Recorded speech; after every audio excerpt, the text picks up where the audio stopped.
I want to accomplish something for my state, and yes, perhaps it's related to being a member of Congress, of the United States Senate, but just a desire, as our state is a manufacturing place, we manufacture lots of airplanes, agricultural equipment, we manufacture, we're an ag state. We produce lots of commodities that are important to us as in a global economy.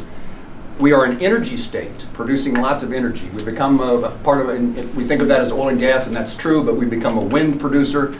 We have lots of basic components of an economy, but my personal goal is to do everything I can to see that there is an additional component to our state's economy, and that is related to STEM. That is students, individuals, Kansas citizens, and others who would come to Kansas would find a place where not only we educate young men and women in science, mathematics, engineering, and research, but we have careers that then follow that opportunity. And those things, this report indicates, despite our efforts, are not happening to the degree that they are happening elsewhere. That if you start off well in this arena, you have a much better chance of continuing to grow than if you are starting off someplace less than that and trying to grow. And so, what I also appreciate about this report is that it not only highlights the challenge, the problem, which is what many times we hear in discourse with our constituents. They tell us what is wrong. It is useful to have someone who tells us what is the roadmap that might make what is wrong right. And so this is of value to me. It's, again, a very personal goal on my part to try to change the nature of at least a component of our state's economy. So I'm very grateful to them for their work and for their presence with us today. And I look forward to following up with you. I'd like to spend and give our colleagues some additional time to spend time with you to see if we can generate additional support. I just want to mention a couple of things that I think are good news. I mentioned the importance of a STEM workforce. We have lots of places in Kansas that we think present those opportunities. But we, as a state, we as a country need to develop a highly skilled labor pool. In my time in public service, I've seen so many instances in which our attempts to recruit business and industry revolve about infrastructure. Not unimportant, but it is an investment in plant and equipment. And while that remains important, the inducement to get somebody to come or to stay, my view is it is the workforce. So we ought to be investing in people to a much higher degree than we invest in buildings. And a property tax abatement might be valuable in that final thing that brings a business to us or retains a business to us. But in my view, it's not the thing that makes the difference. It may make a difference, but it's not the compelling thing that gets somebody's attention. I've always believed if you have the best educated, highly trained workforce, businesses will find you. It is the greatest challenge we face in business today, and that involves competitiveness in a global economy, is the workforce that is skilled and motivated to do great things. We've worked hard in a number of instances, but particularly with Wichita State University in the aerospace industry. Again, one of those cities that's sometimes mentioned in your report and mentioned in the press reports as a place that has potential, but not to the degree that the 5 locations that are succeeding so well have.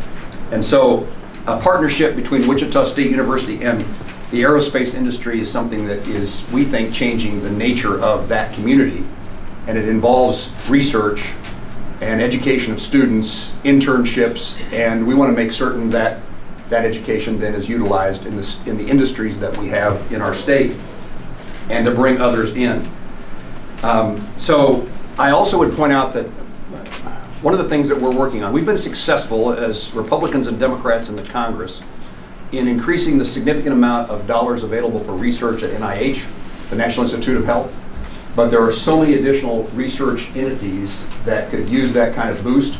The one I'm most focused on is NSF. I chair the appropriations subcommittee that funds NSF. And we want to make certain that we also share in that increasing commitment toward basic and applied research that can help change the world. So NSF is receiving, if we ever, next week when we have the appropriation bill on the floor, you'll see what we were able to do to improve NSF. And our own bill, the Senate bill that is public, we were successful in a $242 million increase in NSF funding for FY20. Thank you. You're welcome. I knew there was an applause line for at least one person in the room. The report discusses the need to empower people from all over the world to work in America by reforming our H-1B and other necessary visa programs. Senator Coons and I, but Senator Warner and I in particular, have been long engaged in something called the Startup Act, for which we're now on about version number 4 or 5. It is a challenge because it involves immigration policy, which makes it very difficult. It's a package to accomplish a wide array of things, but to encourage entrepreneurial visas, to encourage STEM visas, increase the folks who find America the place in which they can pursue the American dream, and in the process of that American dream put other people, particularly Americans, to work. The Kauffman Foundation, Mr. Kauffman used to own the Royals. Upon his death, he left his money to a foundation that promotes entrepreneurship, and their findings indicate that 39% of PhDs are a result of temporary visas, meaning that we get talent and skills. We certainly need to educate our own, but the number of engineers and others that we need in our country's economy, it will not be fulfilled in the short term by simply looking internally. So we need to increase the number of folks in a STEM education, something I think we all know.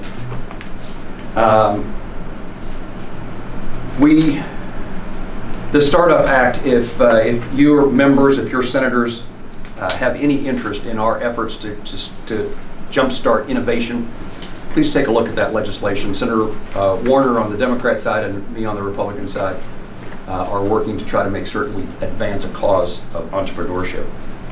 I also would finally conclude to Pete to express my pleasure that the Economic Development Administration, EDA's Regional Innovation Strategic Program, is something that Chris mentioned.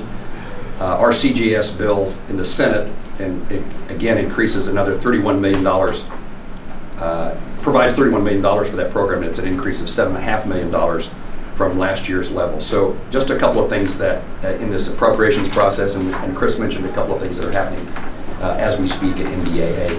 So my effort was to demonstrate that we care about this issue. We know a little bit. We care about it this much. We know some.